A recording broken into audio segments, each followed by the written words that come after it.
Welcome to Rooted and Divine with me, Katelyn Paine, a podcast for women ready to shed old identities, heal, and align with their soul.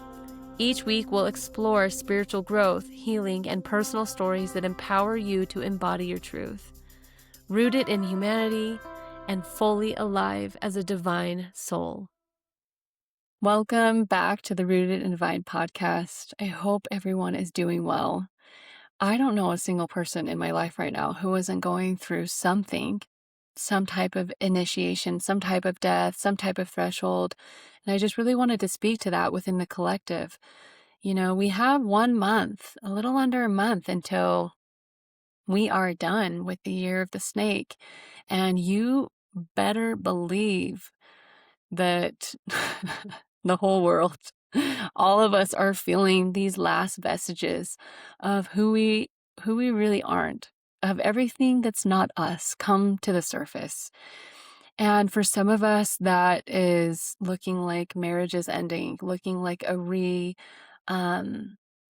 like another relationship, another relationship ending, or a version of yourself that you keep showing up as dying, and a challenge within your marriage or your partnership that feels so sticky and so hard, like a pattern you've had for so many years that you finally have to actually feel. I've seen it everywhere, and some women feel so tired. Some women are feeling really energized, and some women are feeling so triggered. And there's obviously always so much happening on the world stage and so much compassion for everyone. I had posted on my Instagram about, finishing up this last month with the snake, and what does that look like, and how can we it almost feels to me like the past never existed. And I know that can sound a little abstract, but it's almost like all there ever is right now, this moment in time, this point, this moment. And am I using my past to inform how I show up now? Am I using my past to dictate my current worldviews, the way that I interact with my family, the way that I interact with myself, the words that I speak to myself? And how can we really make space for all these parts of us that we've left behind in the past? These inner child parts, these teen, adolescent, young adult parts that didn't have a voice, that were just doing the best that they could. And how can we make space to feel what they're feeling and to reassure them that they are safe in our body, that they are safe here in this time and moment, and to breathe the breath of life into us, to remember that we are divinity, to remember our divinity, and to let that animate our actions now. And I know that all of you are taking such great care of yourself, and I trust all of you to know exactly what you need. And Marin and I in this conversation go into accepting what is as a form of surrender. I think the word surrender is thrown out a lot, and I agree with the term surrender, but just to help us have a deeper perspective or a wider vantage point of what this could mean, is surrender also means to allow our experience to be what it is.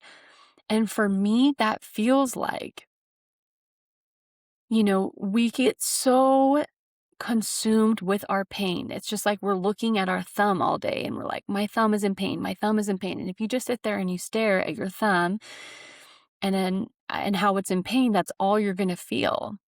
And some of us can get stuck in that right now. That there's pain, there's things that are coming up that want to be released, and it feels painful, and we can get really stuck in, well, what does this mean? And I feel pain, and I want to get rid of this, and I just want to do anything to be anything but in suffering and pain.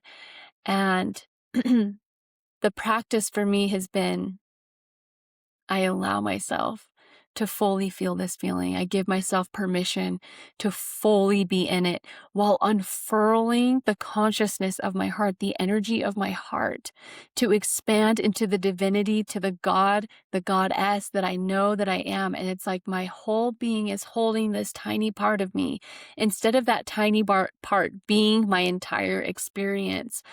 To me, it's walking in the world right now as both and. I am joy, I am peace. And there is also this part of me that is hurt, that is sad, that doesn't feel she has a voice.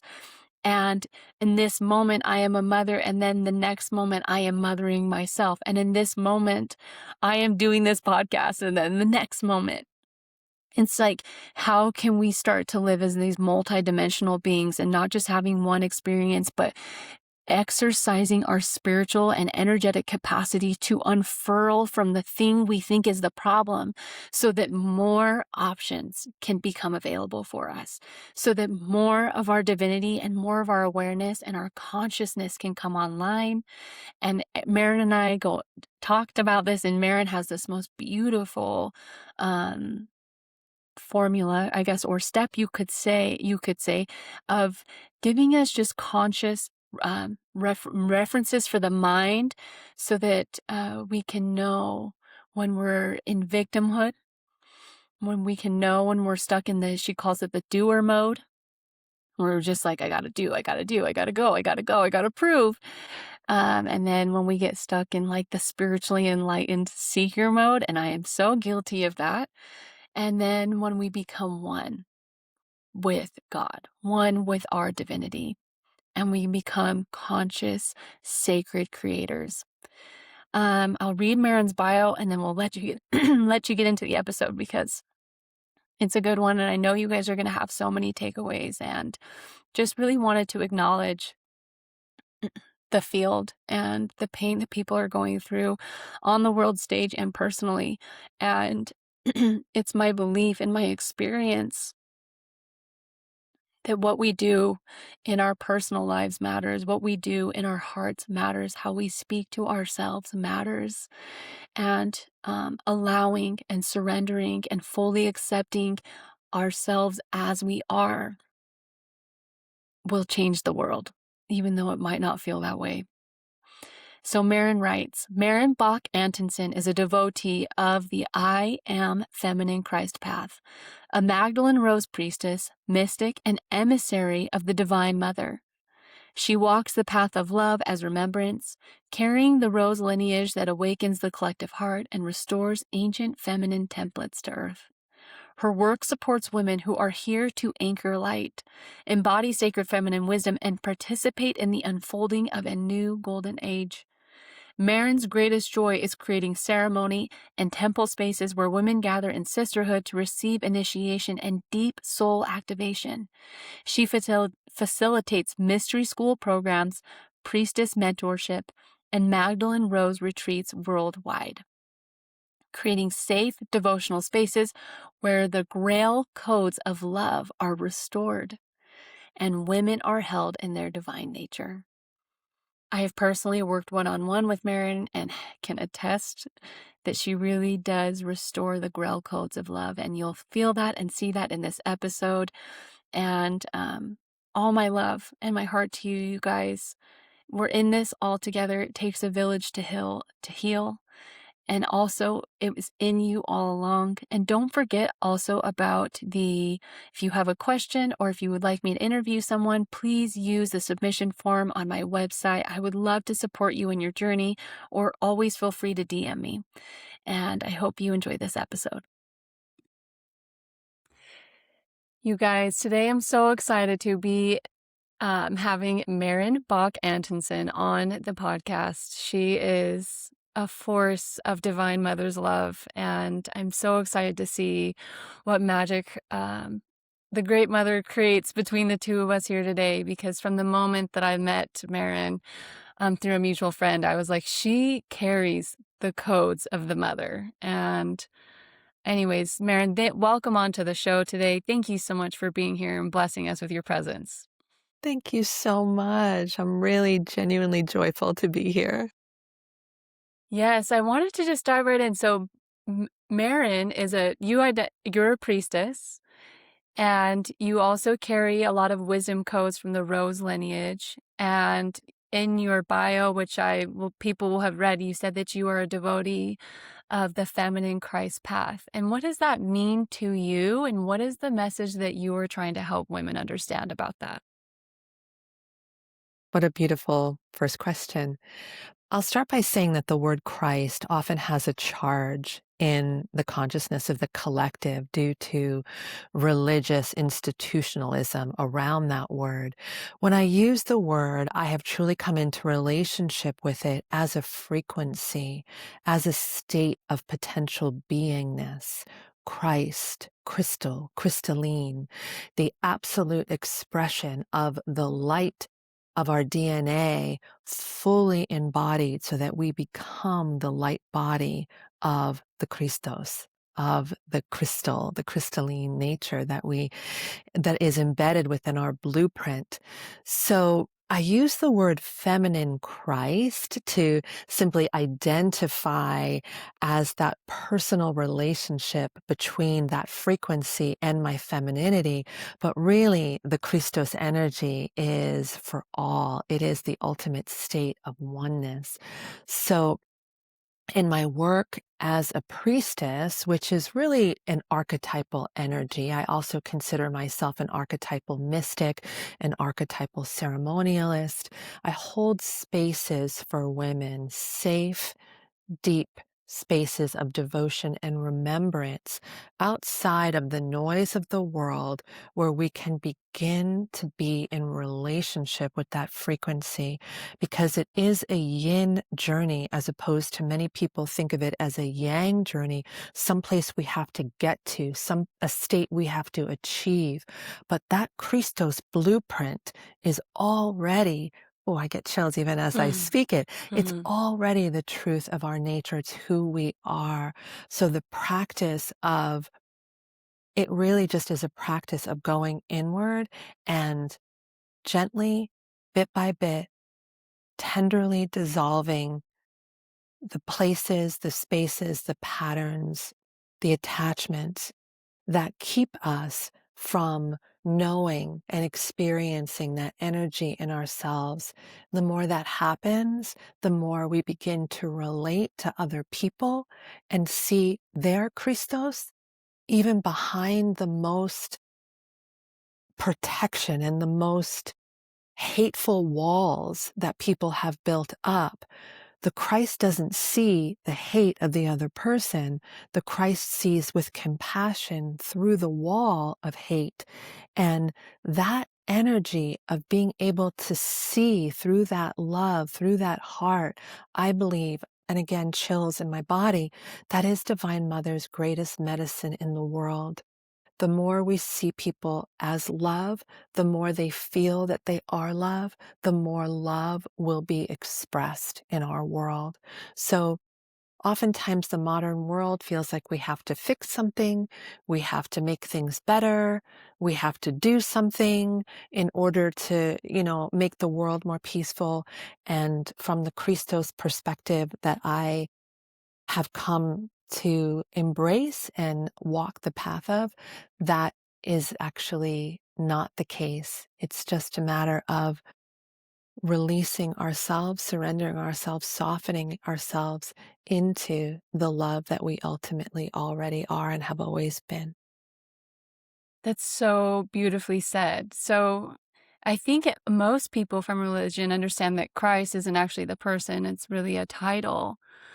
And what you're explaining to me, what I hear is the Christ or the Christos is just really a union of self with your highest self or with God. Or what does that feel like for you in your body and compared to what you used to be feeling?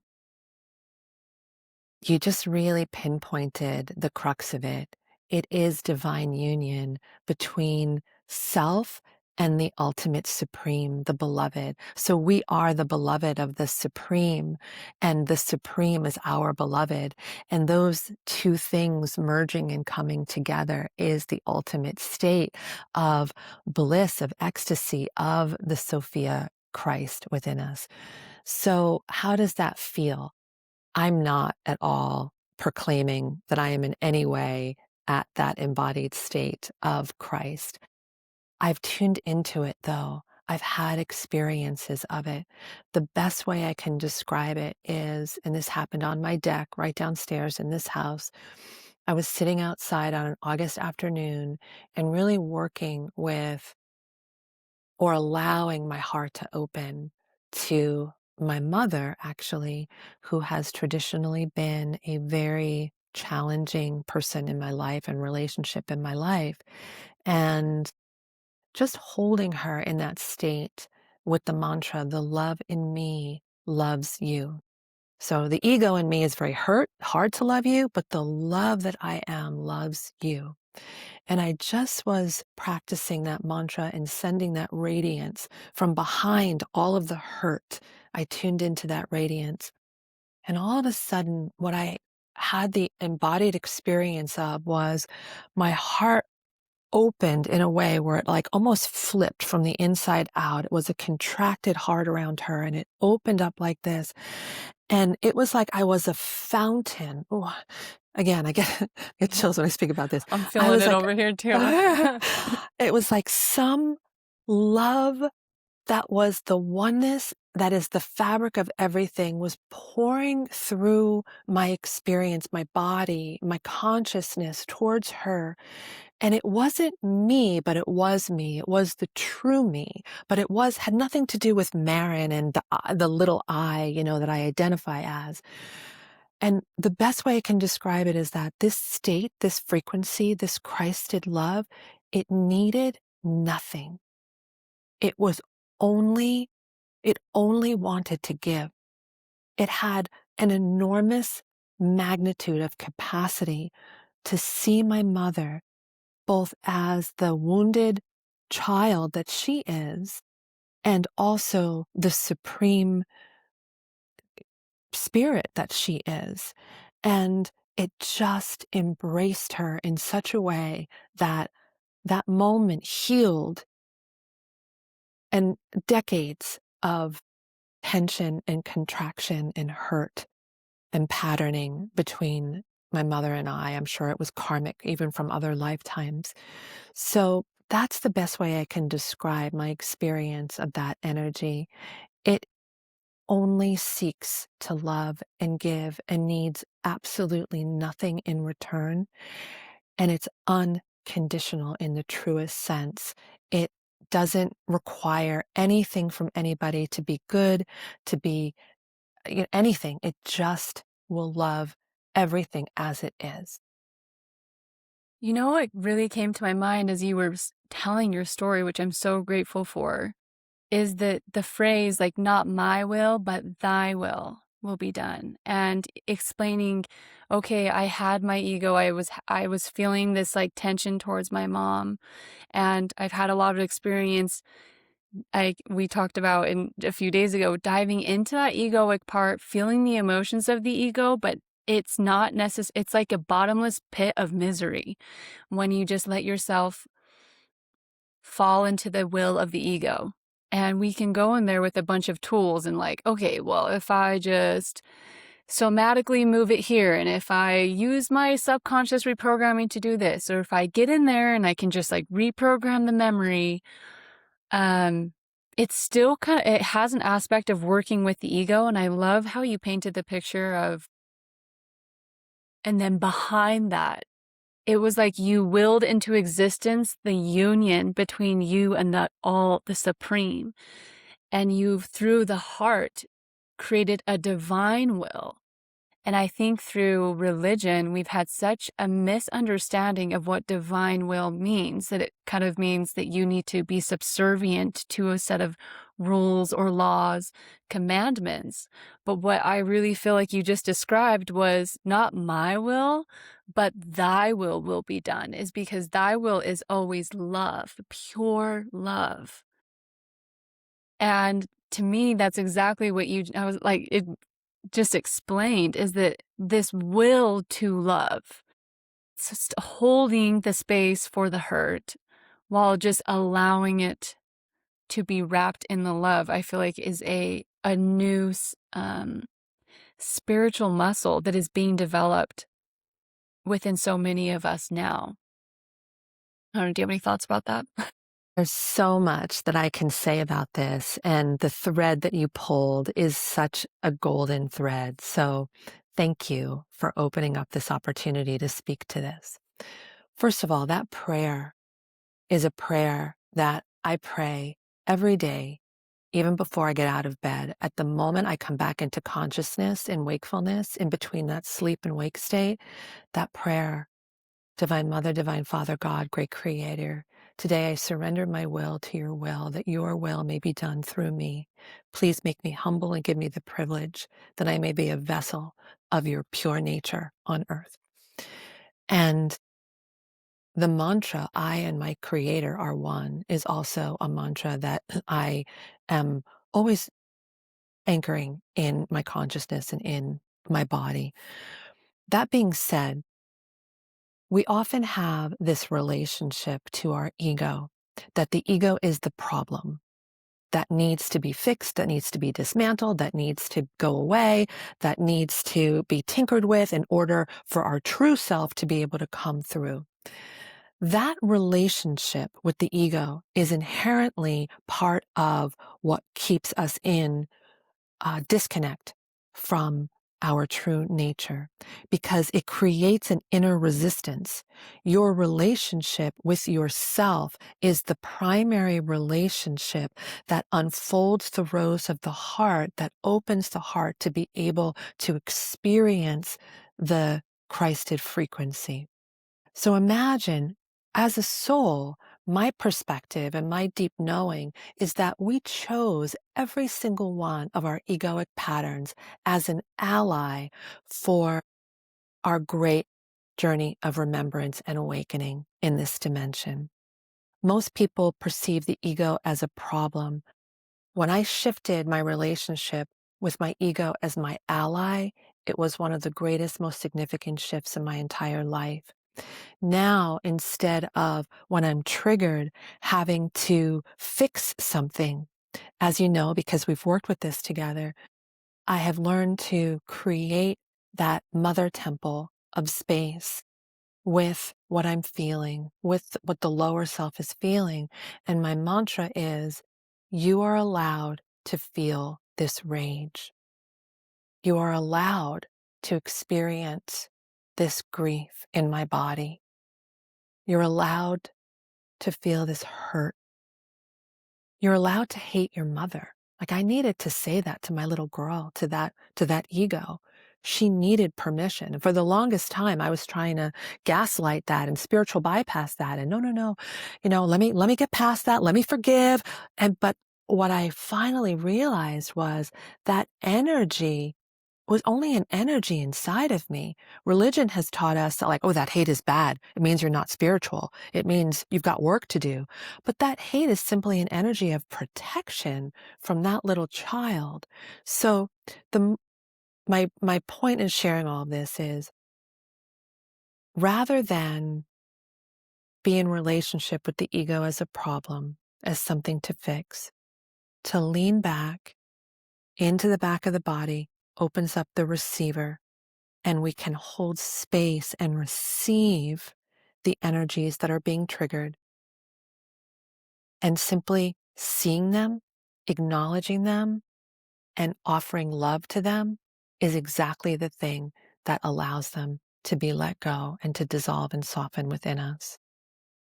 So it's very yin, and that's the path that I come from. I think there are other ways as well. I'm not saying this is the path, but this is what I've experienced, that this yin energy of unconditional presence with the ego is exactly what softens the ego. Yes, that's been my experience in working alongside of you, is it that they can all coexist within the body. And there's even been times, um, where even after allowance, it's almost like I just need to allow, not even for just a moment. I just feel like someone in the field needs to hear this. Is like, yes, you can say, I allow you to feel hate for your mother or your father. And sometimes for me, there needs to be an expended, and like it has to be what we had talked about. Like, I don't just say, oh, I allow you to feel this way to control the outcome. It's an allowance of accepting what is in every moment that it is. And to me, what you've explained and your experience is telling us is that we are learning to stop identifying so heavy with this ego. And this is also, I actually just wrote a little Substack post about this yesterday because you had brought the scripture up to my mind. Like when Yeshua had said, like, it will be easier for a camel to pass through an eye of a needle than a rich man. And a rich man, it's not necessarily about being wealthy, but when you think of a wealthy person, they have a lot of things. They're holding on. They're very attached to That's right. external things. And so I started to think, wow, when we are attached to what something inside of us means, to what the ego means, when we are attached to, if it, like, I'm not ever someone who ever wants to hate anyone, but then there's that little part of you that's like, I need to know that it's okay to hate, or I need to know that it's okay to feel this much shame and fear for as long as it requires for me to feel that. And when you had texted me that scripture, I was like, oh my goodness. Like the attachments that we have, because I feel like the spiritual community, the wellness community, the mental, health industry, we've just created a few more attachments on attachments to these different spiritual concepts, different mental concepts. And what you're explaining to me has painted this beautiful picture of, can we tap into the heart frequency, like the divinity that courses through you and lends you breath every single moment, and let that be the temple that holds all parts of you. It's like Yes. incredible. So, Yes, and so simple. yes. I'll bring a code in here because sometimes coding can help people to begin to run wisdom in their body. The code came to me through Isis. I was in meditation. This was about a couple years ago. And Isis came in absolute golden radiance. Her wings just spread wide open. And she came before me, and her name was in lights in front of her. And she took her hands and she moved her name like this so that it was is. And I knew telepathically what she was offering to me was, it's even embedded in my name, the Christed frequency. It is what it is. And that is the neutrality, the 0 point where polarity collapses. There's not right and wrong. There's not good and bad. There's not, moral and unmoral. There's just the isness. That's the Christed frequency. I am that I am. It is what it is. That's unconditional Mm-hmm. love. I accept all of it as it is. We weren't ready for this frequency a couple years ago, a decade ago, when the self-help movement and the empowerment movement was very big, and the mental health and therapy was, and that was right and good for the time. It it lives at a particular frequency.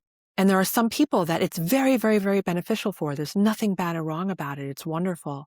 And as we raise in consciousness, as we evolve in soul, in my experience, this new way of the Divine Mother, of accepting all of it as it is the very medicine and the energy that allows it to transform into the highest of its nature. So it's sitting with everything with an open heart, even the world. And I know that's hard for people, even with everything that's happening in the world. rather than engage with it from a place of force and anti-force, to sit in the heart and to accept it as it is, will actually offer it the mother's love, and the mother's love will invite it to begin to change. So I really do believe this, that love heals all.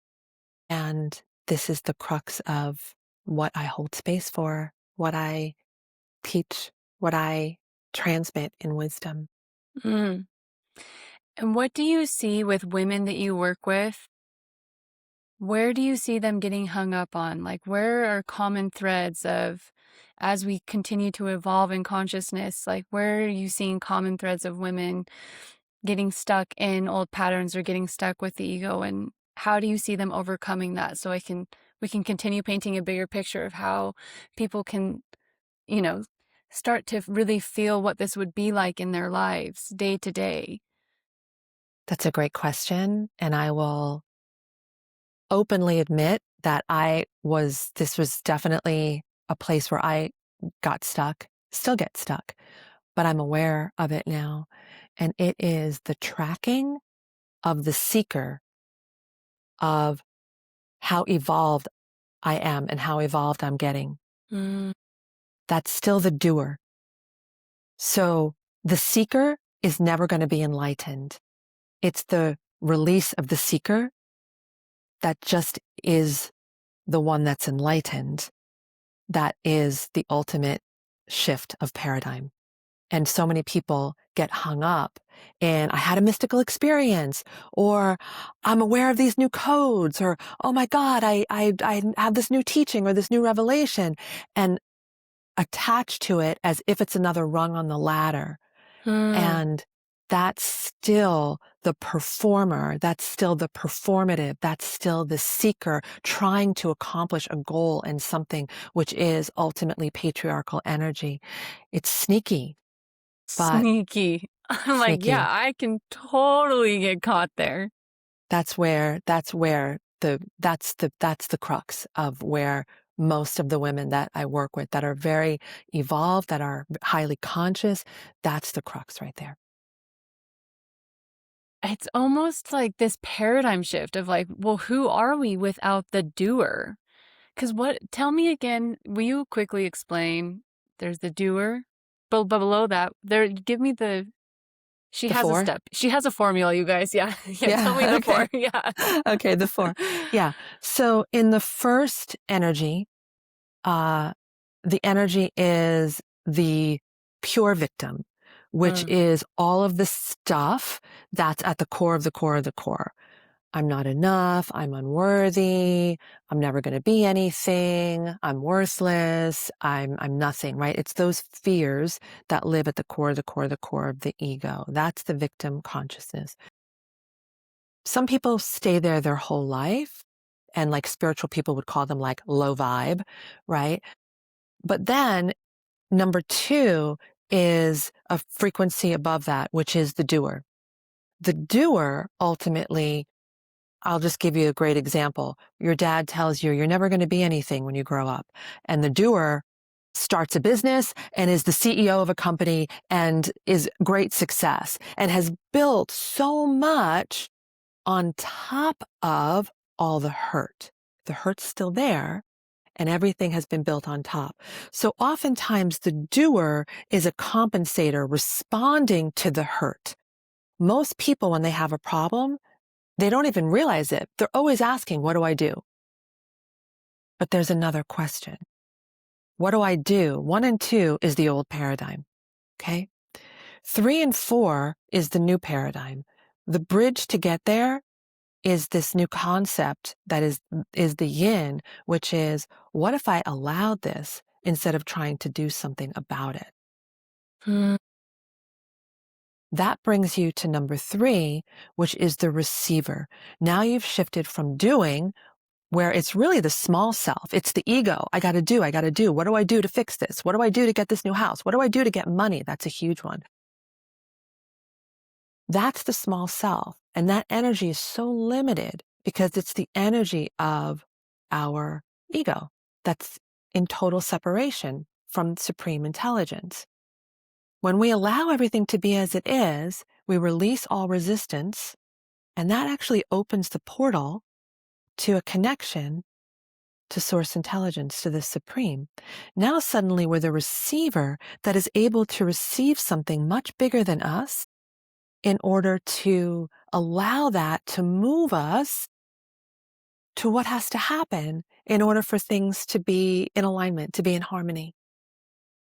We're not doing it all of ourselves. We're receiving something much bigger than ourselves. That's step 3. That's frequency 3. Frequency 4 is the merging of the two. It's when the receiver becomes, there is no separation between creation and creator. It's all oneness. And that's the state of the Christos, of the Christ, of the embodied supreme soul on earth. And that's where we get all of the avatars and all of the teachers like Mother Teresa, like Nelson Mandela, like Yeshua. These were Christed beings, even though many people wouldn't necessarily call them Christed. I believe they were accessing different levels of that Christos energy. So powerful, because really it's hard to imagine a world without a doer, because so much of our world has been built on the energy of the doer. It's been built on the energy of victimhood, and that's really what's been the patriarchy. And so really imagining what the world could be like in a unified frequency is, it's for me, it's still a little bit mind-blowing of like, okay, like, and then what? And that's the doer still, even, and then what? Like, and then what are we doing? And then what are we seeking for? And then what's the purpose of even building anything? And in my experience of working with you, it's almost like when you get to the frequency of union and divinity and that oneness, it doesn't become about, I am building this to prove a part of me that feels wounded that she can. It's almost like now I'm in union and now I'm in a full expression, and I get to choose how I want to play and how I want to express. And that energy feels so much more nourishing and freeing and liberating, and not so grabby. And so I don't know, like it's not so like strangling, like has a life hold on you. You can create from a space of where it just feels, this is the next step, because I want to, because the creator wants to experience creating and viewing itself within the creation. Exactly. So let's just break this down, and I'll just add to Mm-hmm. what you said.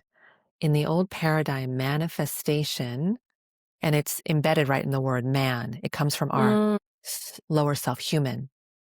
Manifestation is much different than sacred creation, because manifestation is the acknowledgement of, let's say, money. I don't have money, I want it. Let me manifest it. It's ultimately scarcity. Mm-hmm. It's ultimately fear that you're trying to manifest from. And it takes an enormous amount of personal lower self will in order to manifest that money. And quite honestly, oftentimes people manifest it and then they lose it right away because it did not come from love. Anything fear is not sustainable. It has a life and a death energy to it. You can get it, but then it goes.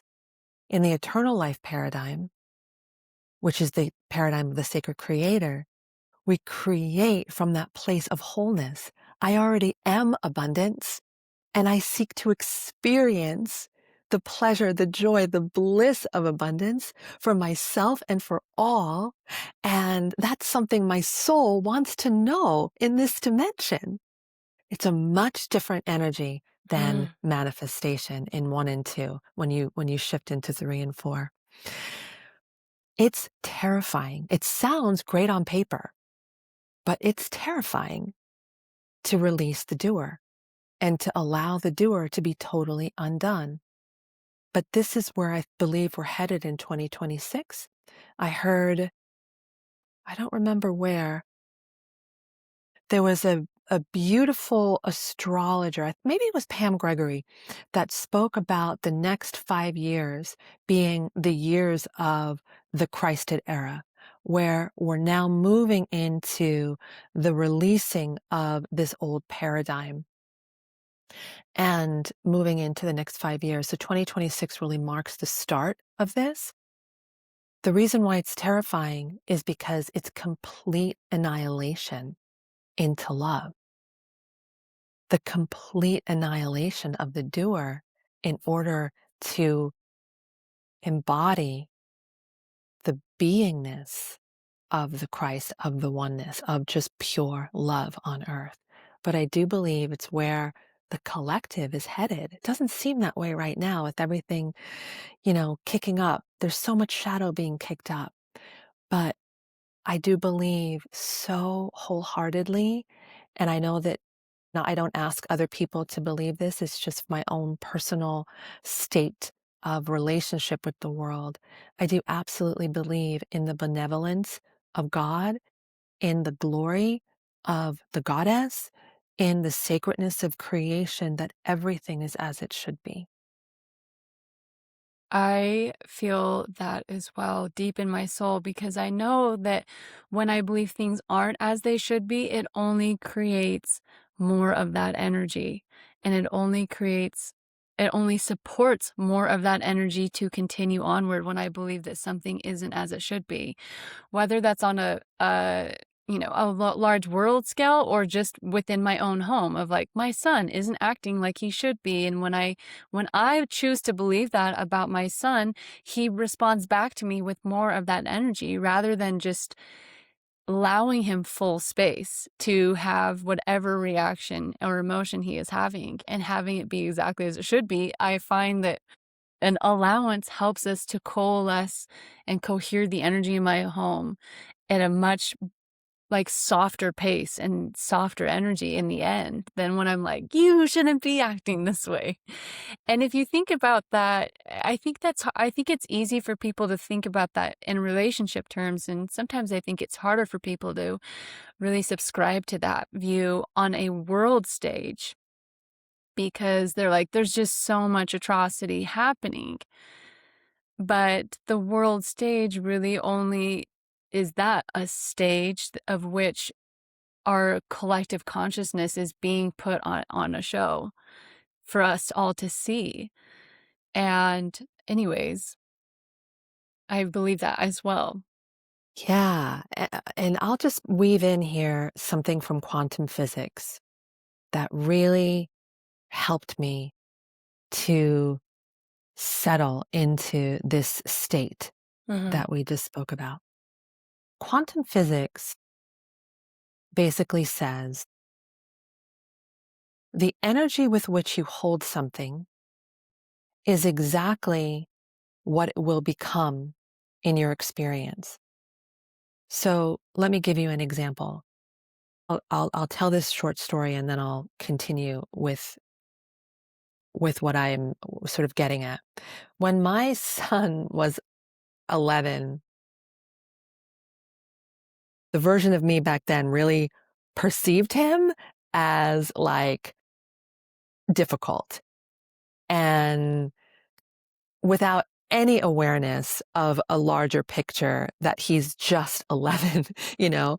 And I remember going out with my husband to dinner and I was sitting processing some of the frustrations with our son. And I was leaning into the table and I just said to Brian, my husband, I said, he's just so selfish. And Brian leaned in and he looked me right in the eyes and he said, I totally hear you. And that's valid. He is selfish. He is. But Marin, he's a lot of other things too. And that was so simple, but it was so radical in my mind. It like sort of blew my mind for a second. And I recognized, wow, because I'm only viewing him in the energy of selfishness, this is how he's showing up to me. So I brought this to a teacher that I had been working with at the time. And my teacher said to me, What you need to do is start really looking for other ways to see him. Start really noticing when he's, quote unquote, not selfish. And I began to do that. I began to keep a journal of all the ways that he would show up and things that I was grateful for. And it didn't take very long, maybe a month or so, 2 months. He literally began to vibrate and show up differently in my experience because I began to see him differently. And I used the power of that unconditional love to just hold him in, I love and accept you exactly as you are. The issues that I have with you are my issues, are my problem, and I'm willing to look at them and to be with them. And everything changed. And then later on, I found out that it's quantum physics proven that as you love something, it, it becomes more love. Mm. So I know this is radical and not a popular thing, but there's a whole lot of people that really don't like our president, from my ego perspective, myself included, right? But if we love something and someone and love the love that they inherently are, we actually give them space and energy so that they can know that in themselves as well. And that's the power of love. It is. It is. It is. And everyone is truly a mirror. I was listening to an interview this morning where someone was talking about the political stage, and she's like, I just have no compassion for this person and this situation. And the man had replied back to her and was like, well, then why, if we have no compassion towards the people who have no compassion towards the actions that are, then what really is the difference between us and that person who we have no compassion towards if we cannot offer that what we wish they would be offering? And Exactly. she just, the woman was like, I guess you're right. Like, what is the difference? And I think that really is the path of remembrance, is really in this love and allowance and realizing that you were realizing when and me, we both talked about our sons being difficult at some point and being like, you are this. And it reminds me of when Yeshua had said, I am who you say I am. Because you have the power to speak life or death, and you have the power to create the version that you want to see within me. And your son had a complete turn. You saw your son become more loving. And I have seen that in my son and my husband. I've seen that in all my relationships, where when they say, like, it's not them that needs to change, it's you that needs to change. And that's a really hard truth to accept. But that's where our remembrance comes back in and comes back online. And like we started the conversation out with, of the ego is like making a fit, throwing names, wants to control. And then it's remembering the love behind that, the creative force, the divinity within us, and calling upon that to encompass all of us, all parts of us, all parts of your son. And it's this most beautiful process. And it is so painful sometimes because the ego does not like it. Doesn't like it at Yes. all. And this is also true, not just for relationships in our life, but for circumstances. Yes. The Zen have a saying that says, if you think it's a problem, it will be a problem. If you think it's an opportunity, it'll be an opportunity. Hmm.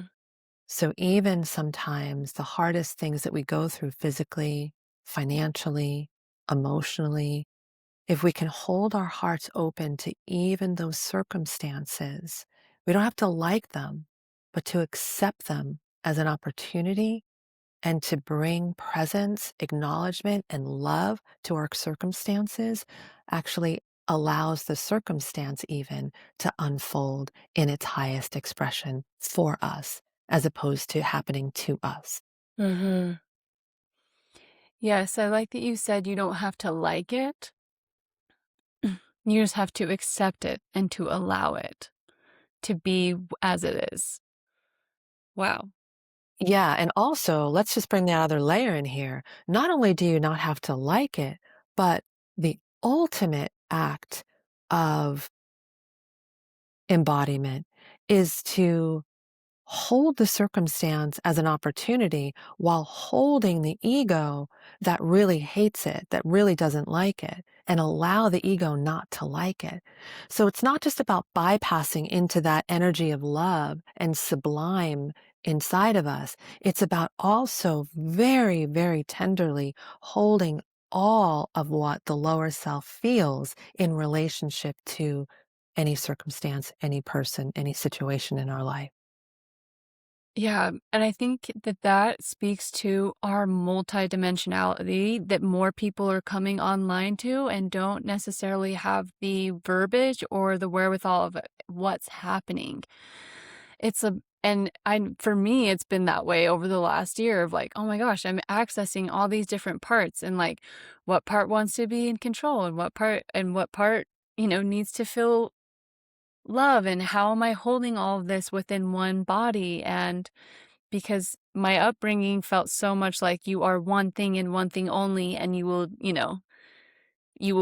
work so hard to be that one thing and prove yourself. And I think as we grow on this spiritual path, on this conscious evolution, you realize that you have to make space within the self to hold all parts of you. Do you have It's like how do unconditional you how love. do you do that day to day? And when you find yourself really identifying with the ego, how do you hold yourself and coming out of that? Or do you have a Yeah. prayer or something that you remind yourself of in the moment? No, it's just exactly that we Yeah. already talked about, which is to take a breath and to make some space to allow what I'm feeling to be totally authentic. You're allowed to be really pissed off at this guy that just cut you off. Mhm. Oh, and then it goes away, because the minute Yeah. that anything is seen, it's like, okay, it feels satisfied. It can just relax. Yeah. That's the power of acknowledgement, of unconditional presence, of love. Yeah. Yeah. And when I don't, sometimes I'll track my day and I can feel that I'm still holding on to something. So I'll go into my temple or I'll sit my butt on my meditation cushion and I'll ask myself the question, what's here? What's here? And okay, sometimes what's here is frustration. And my mind wants to go, well, what is the frustration about? We don't have to ask that question. That takes us actually up to the head. We just have to sit with the frustration. What is? I feel frustration. Great. Let me just allow it. It's okay that I feel frustration. I allow this frustration to be here in my body. And I just breathe with it. I feel it. I allow it. I merge with it. And the moment that my presence merges fully with the frustration, sometimes I need to feel it, sometimes I need to shake, sometimes I need to make a sound, sometimes I need to cry. But the moment that merging happens, then the frustration has dissolved into the love that I am, the presence that I am, and it's gone. So that's the practice. It is so simple and it's so nourishing. Aside from this practice of allowing it is what it is and calling upon this unconditional love, this mother's love, are there any other feminine truths that feel like they're coming alive within the collective field that you've been witnessing? That's a great question. So as with anything, we need to have a balance, right? The infinity symbol. So the balance between yin and yang. So the feminine is the leaning back and the spaciousness to allow things to be as they are, right? But then the yang is the electric energy. It's the movement, it's the action, it's the inspiration. And so the other practice that I do is a practice that I called I aming. I am is a code that is the code of creator. I is the masculine consciousness. Am, if you flip it, it's Ma, am, mother, Ma. Mm. And so that is God, right? That is God, goddess, that is creator. I am. So whenever we say I am, we are moving creation energy with whatever's behind that. So my practice when I'm driving, when I'm in the shower, when I just am in my room, and I love to move when I do this because it gets into my body.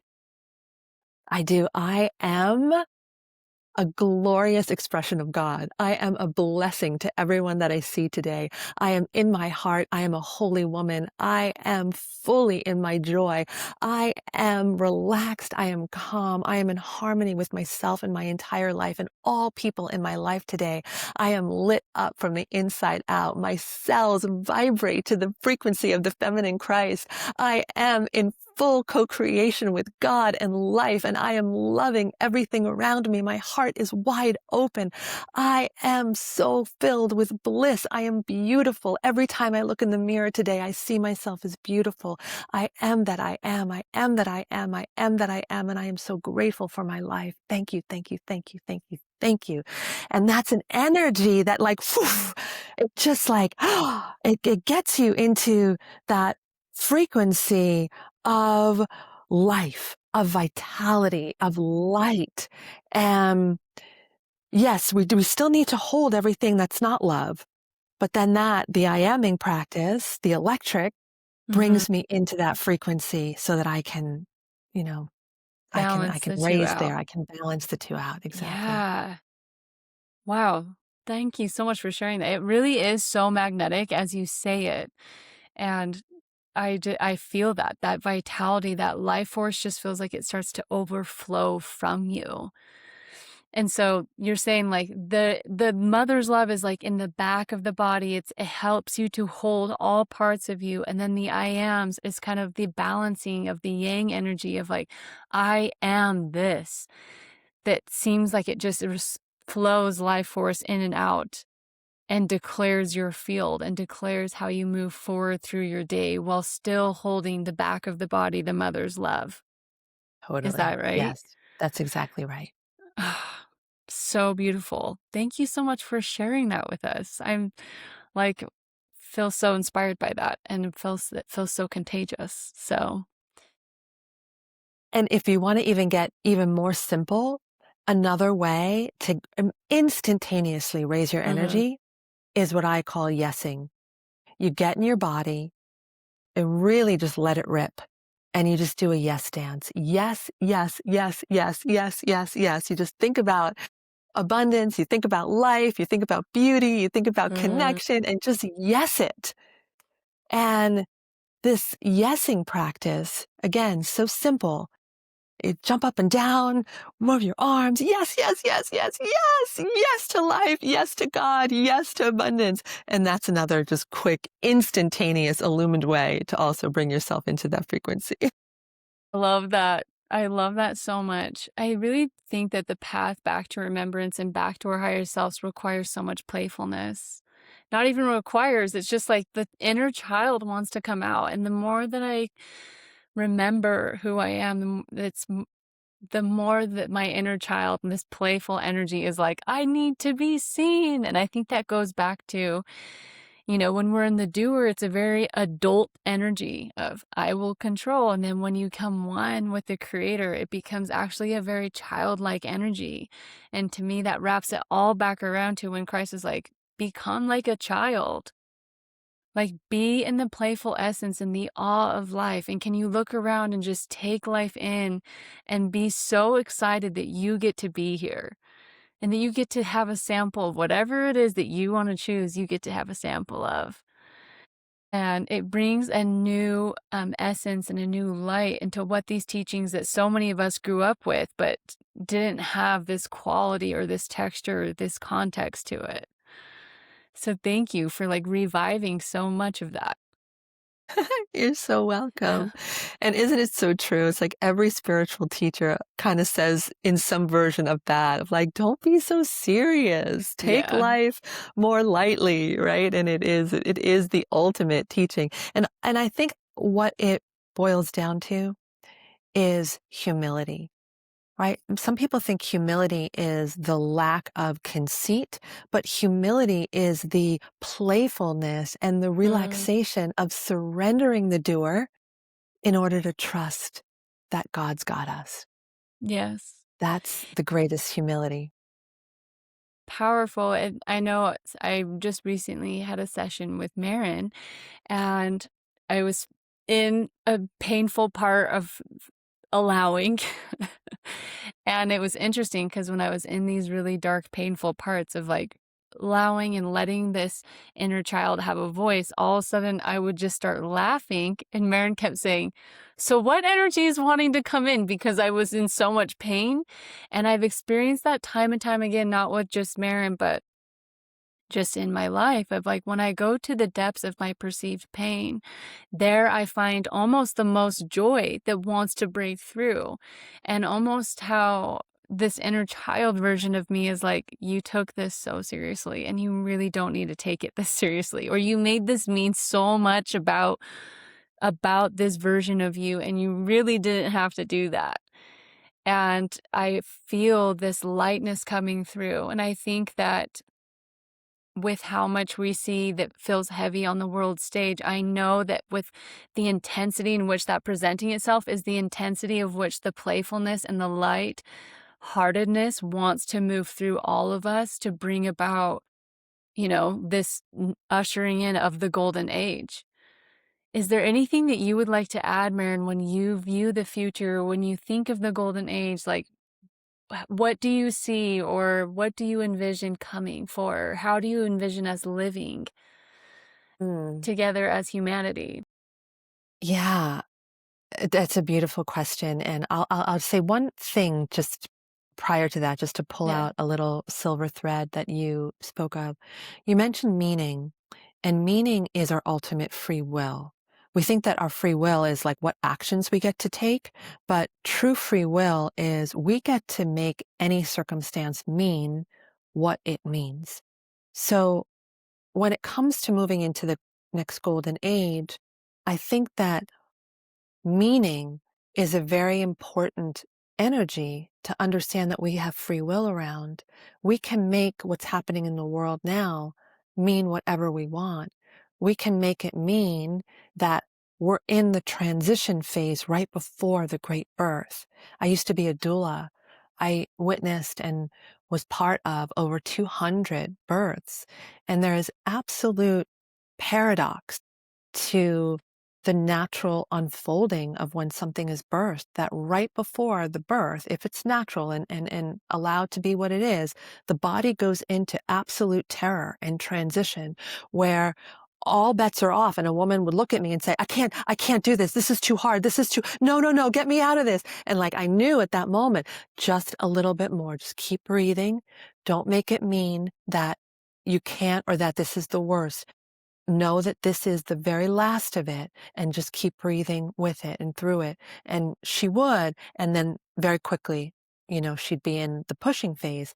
I think that's where we're at right now in the collective birth of the golden age. We're in transition. And it's really up to us how long we're going to be here. If we resist and stay in contraction around this space, then the energy of birth can't move through all of us to bring in this next golden age. So it's how do we soften not just our relationship to the world, but mostly our relationship to how the world is affecting us. Doesn't Mm. matter what people are doing outside. The greatest question we can ask that is the key to the golden age is, how does it make me feel that this is happening? Because we all hold the world inside of us, and how we hold it is how it's mirrored back to us. So, and I would remember this.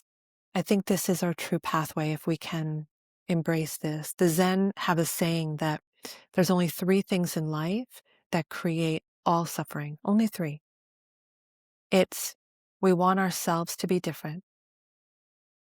We want other people to be different. We want the world and life to be different. So it goes back to that isness.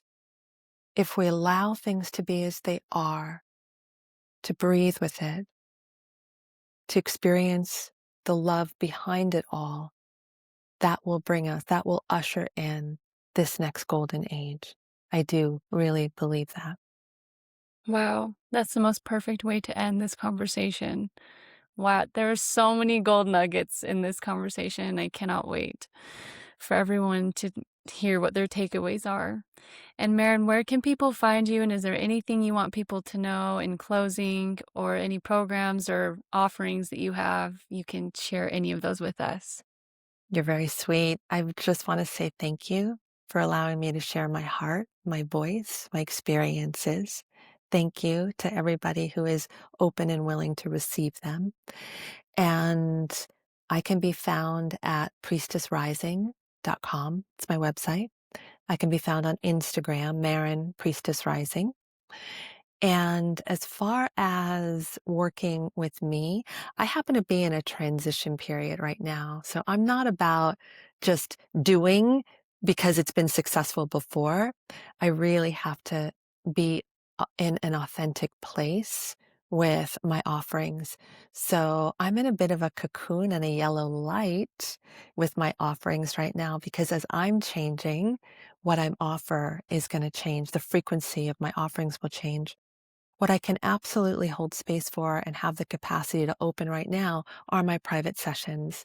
So if anybody would like to book a session with me, um, the link is linked to my Instagram in that link tree link. And it would be a joy to sit with somebody in the Rose Temple to do that deep work of holding and love and Divine Mother, Christos energy.